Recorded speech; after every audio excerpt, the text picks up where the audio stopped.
قبولیت کا یقین رکھو۔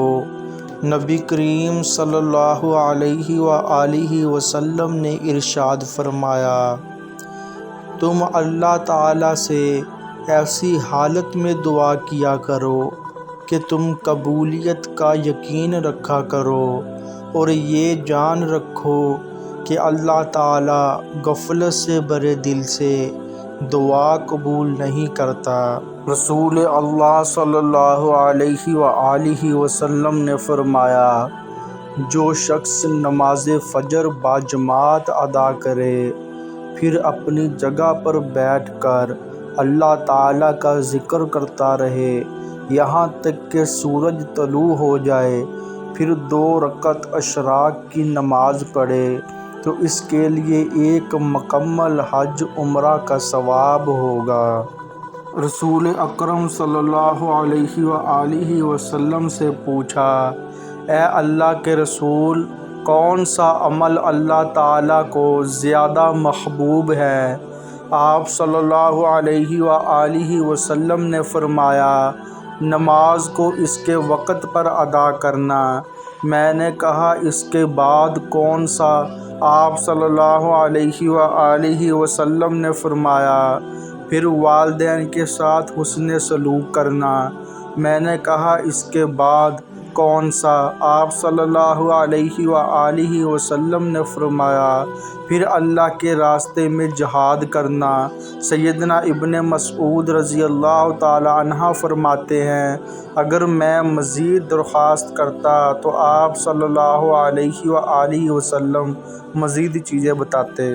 فرمان مصطفیٰ صلی اللہ علیہ وآلہ وسلم، جو وضو کے بعد 1 مرتبہ سورہ قدر پڑھے تو وہ صدیقین میں سے ہے، اور جو 2 مرتبہ پڑھے تو شہداء میں شمار کیا جائے، اور جو 3 مرتبہ پڑھے گا تو اللہ عز و جل میدان محشر میں اسے اپنے انبیاء کے ساتھ رکھے گا۔ فرمان مصطفیٰ صلی اللہ تعالی علیہ وآلہ وسلم، اللہ تعالیٰ ایسے شخص کو اپنے عرش کے سائے میں جگہ دے گا جس نے تنہائی میں اللہ تعالیٰ کا ایسے ذکر کیا کہ اس کے آنسو جاری ہو گئے۔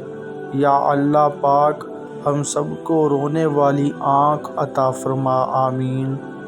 حدیث نبوی صلی اللہ علیہ وآلہ وسلم، 5 نمازیں اور جمعہ اگلے جمعے تک اور ماہ رمضان اگلے رمضان تک گناہوں کا کفارہ ہیں، جب تک کہ کبیرہ گناہوں سے بچا جائے۔ حدیث نبوی صلی اللہ علیہ وآلہ وسلم، جو شخص قرآن پاک دیکھ کر پڑھنے کا عادی ہوتا ہے، اللہ تعالیٰ اس کو اس کی آنکھوں سے فائدہ اٹھانے کا موقع دیتا ہے جب تک وہ دنیا میں رہے، یعنی اس کی آنکھوں کی بینائی موت تک باقی رہتی ہے۔